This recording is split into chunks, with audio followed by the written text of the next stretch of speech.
Madame, Monsieur, bonsoir et bienvenue. Voici vos infos du soir. Pas de vacances pour les membres du gouvernement concernés par les projets de développement de la région d'Al-Hoceïma. Décision prise par Sa Majesté Mohamed VI au cours du Conseil des ministres présidé cet après-midi par le souverain au Palais Royal de Casablanca. Un conseil marqué par la nomination d'ambassadeurs, de wali et de gouverneurs.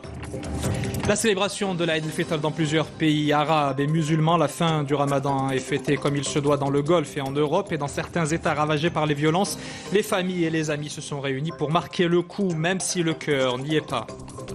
Des températures infernales dans les provinces du Sud. Le mois sacré ne s'est pas terminé sans difficulté dans la région de l'Aïoun, où le mercure a flirté avec les 45 degrés. Les populations locales, pourtant habituées aux fortes chaleurs, ont cherché un peu d'air frais en bord de mer.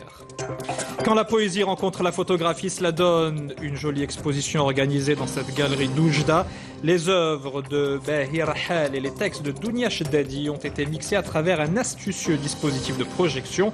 Cela donne à ces créations une toute autre dimension. Et à l'issue du Conseil des ministres tenu cet après-midi, Sa Majesté Mohamed VI a reçu au Palais Royal à Casablanca les nouveaux walis et gouverneurs nommés par le souverain, en l'occurrence 4 walis affectés à l'administration centrale, 6 autres relevant de l'administration territoriale et 18 gouverneurs. Une audience qui s'est déroulée en présence du ministre de l'Intérieur. Les détails dans ce reportage de Mehdi Sofiane et Mohamed Badawi. Reçus par Sa Majesté le roi Mohamed VI, 4 nouveaux walis ont été nommés au niveau de l'administration centrale. Mohamed Fawzi est nommé secrétaire général du ministère de l'Intérieur et Khalid Safir, directeur général des collectivités locales. Zine Beladawi devient inspecteur général de l'administration territoriale et Samir Mohamed Tazi est nommé directeur général du fonds d'équipement communal. Concernant l'administration territoriale, Mohamed Mehidia est nommé wali de la région Rabassaleh-Kenitra et Abdelkbir Zahoud, wali de la région Casablanca-Stat. Mouad El-Jam'i est nommé wali de la région de l'Oriental, Ahmed Haji, wali de la région Souss-Massa et Mohamed Ben Ribak, wali de la région Dra'at-Filalt. Quant à Mohamed Najim Abhaï, il devient wali de la région Goulmim-Wednoun. De nouveaux gouverneurs ont également été nommés au niveau de 18 provinces et préfectures.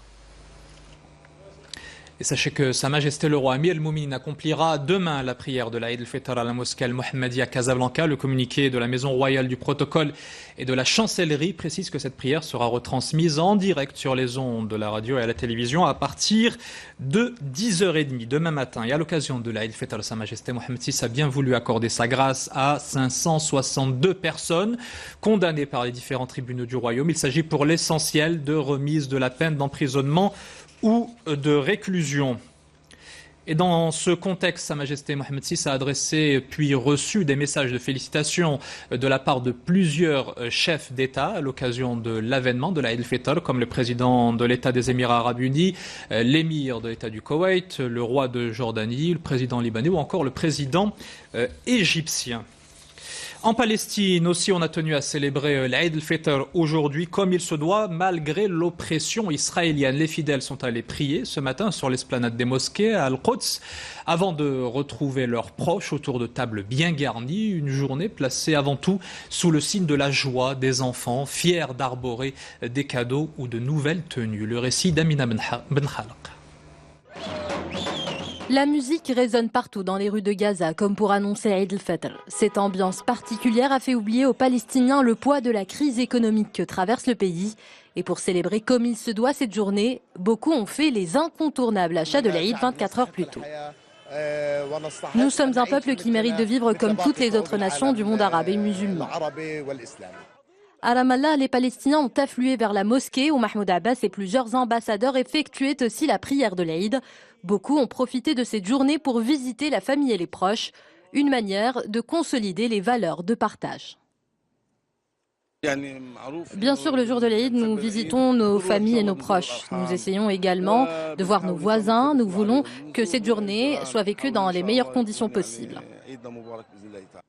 Pour les enfants, Eid el-Fitr était l'occasion de mettre les plus beaux habits. L'ambiance de fête leur a permis de s'extraire le temps d'une journée à un quotidien pesant.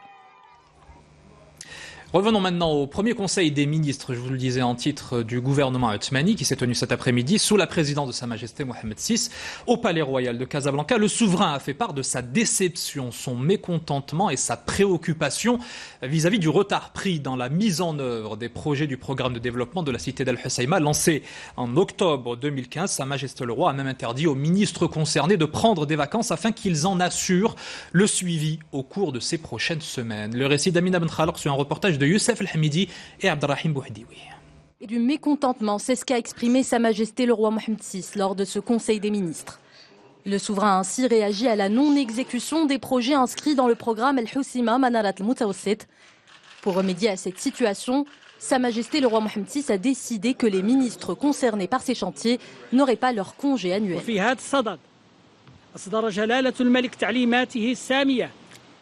À cet égard, Sa Majesté le Roi a donné ses hautes instructions au ministre de l'Intérieur et des Finances afin que l'inspection générale de l'administration territoriale au ministère de l'Intérieur et l'inspection générale des Finances mènent les enquêtes et les investigations nécessaires sur la non-réalisation des projets programmés, déterminer les responsabilités et soumettre un rapport en la matière dans les plus brefs délais.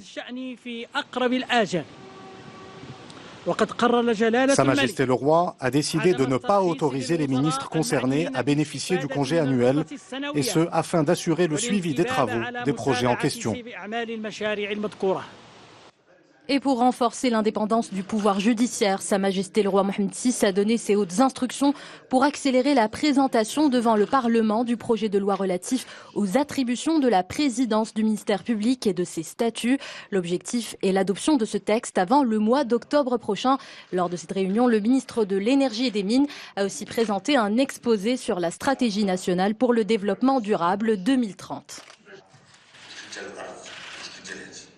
L'actualité est marquée par cette fin de Ramadan dramatique au Pakistan. Au moins 123 personnes ont été tuées et une centaine blessées par l'embrasement d'un camion-citerne transportant des hydrocarbures. Le véhicule s'était embrasé un peu plus tôt sur l'autoroute reliant Karachi à Lahore. Des centaines de personnes ont alors accouru pour collecter le carburant et en dépit des injonctions des forces de l'ordre pour les pousser à quitter les lieux, rien n'y a fait. Les 40 000 litres d'hydrocarbures ont fini par s'embraser quelques minutes plus tard. Parmi les victimes figuraient plusieurs automobilistes qui rejoignaient leurs proches pour célébrer l'Aïd. Retour dans le royaume, et les derniers jours de Ramadan ont été particulièrement éprouvants pour les habitants des provinces du Sud. Ils ont dû affronter des températures approchant les 45 degrés, la conséquence de la vague de chaleur qui déferle depuis jeudi dernier sur l'ensemble du royaume et qui devrait s'apaiser à partir de demain. Le récit de Rizlan Taibi sur un reportage de L'Hassan Houbani et Youssef Wichou. La canicule qui frappe de plein fouet la ville de Laayoune impose un couvre-feu durant toute la journée à ses habitants. Les rues sont quasi désertes, tout le monde converge vers la plage de Fem El Oued à l'affût d'un peu de fraîcheur. Je viens au bord de la mer prendre un peu d'air. Certains restent ici pour le iftar et même pour le sahur. C'est notre seul refuge ici. Je vais prendre le iftar sur la plage. Les médecins, comme à chaque été, recommandent d'éviter de s'exposer au soleil lorsqu'il est au zénith, de bien s'hydrater et d'utiliser une protection solaire avec un SPF supérieur à 50 afin d'éviter au maximum le danger des rayons ultraviolets. Il faut absolument s'hydrater le soir, boire beaucoup d'eau et éviter de s'exposer entre midi et 16 heures. C'est bientôt l'Aïd et ça va être beaucoup plus facile. Cette vague de chaleur ne fait pas de quartier, elle touche toutes les provinces du sud. À Smara par exemple, le thermomètre culmine à plus de 45 degrés. À présent, le soutien de la Fondation Mohamed V pour la solidarité aux porteurs de projets dans le cadre du développement des activités génératrices de revenus. Elle a financé près de 200 projets à travers le royaume, des fonds qui ont notamment permis d'équiper cette coopérative agricole féminine et cette pâtisserie dans la région de Casablanca. Reportage Salima Benabou et Zoheri Nanda. Chaque matin, Nabila a le sourire. Son plaisir à elle, c'est d'avoir ouvert son petit commerce, une pâtisserie dans le quartier de Sidi Atmen à Casablanca dont elle rêvait depuis longtemps. Si cette jeune femme a pu créer son entreprise, c'est grâce à la fondation Mohamed V pour la solidarité. Nous avons juste eu à payer le loyer du local commercial. L'association nous a financé tout le matériel, une aide précieuse car vous savez, il est difficile d'ouvrir un commerce et de lancer son activité. Pour Nabila, au-delà du financement, ce qui compte, c'est l'accompagnement. Ainsi, parallèlement, elle peut compter gratuitement sur les conseils de cette experte pour garantir la rentabilité de son activité. Le bon équilibre, c'est surtout vis-à-vis du coût de revient. C'est vraiment quel est le prix à proposer par rapport à chaque produit. Est-ce que c'est rentable? Cet appui, cette écoute, ces jeunes femmes en ont bénéficié l'an dernier. Grâce au financement de ces machines à broyer l'orge, le sel ou encore le piment, Zahra a relancé sa petite coopérative dans son atelier et remettre le pied à l'étrier.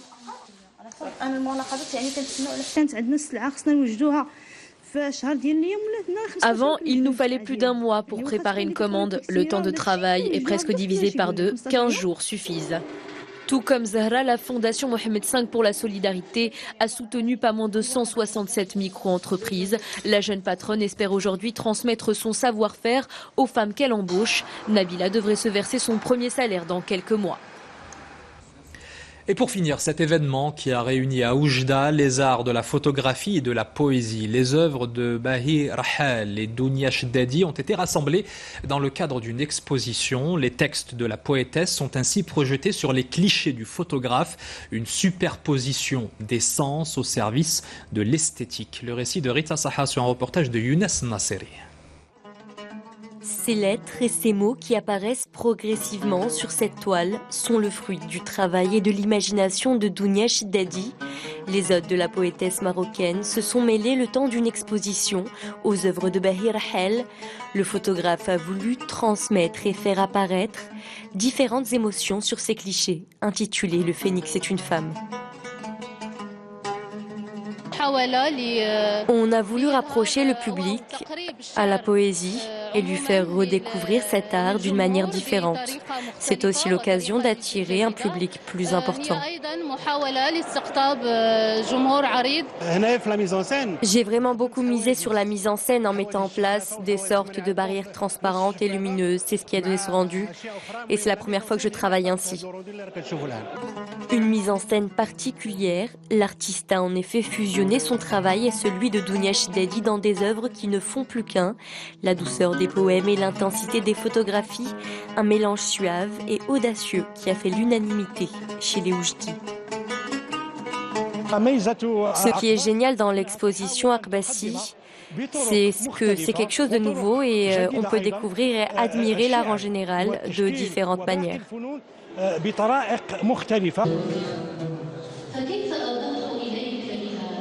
Le public a en effet pu profiter d'une lecture de poèmes récités par la poétesse en personne, accompagnée au luth par le talent d'Ahmed Fakir. Un beau moment que les Oujdi peuvent revivre jusqu'au 20 juillet prochain à la Galerie d'Art Pasteur. L'occasion de se plonger dans le monde de l'art, qu'il soit visuel, musical ou poétique.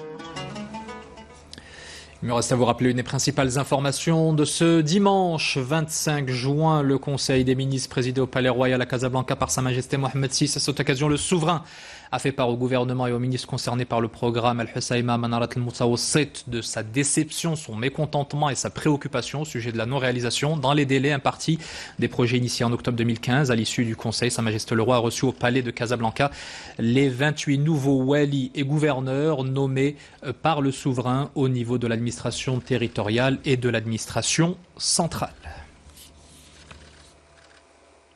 Avant de vous quitter, permettez-moi de me joindre à l'ensemble des équipes de votre chaîne et de la rédaction en particulier pour vous souhaiter Eid Mubarak Saïd. C'est la fin de cette édition que vous pourrez voir ou revoir sur notre site d'information 2m.ma. Prochain JT aux alentours de 23h50 en compagnie de Hicham Ralfaoui. Demain, vous aurez le plaisir de retrouver Ihsan Benbel à 20h15. Nous, on se donne rendez-vous la semaine prochaine, même heure, même endroit.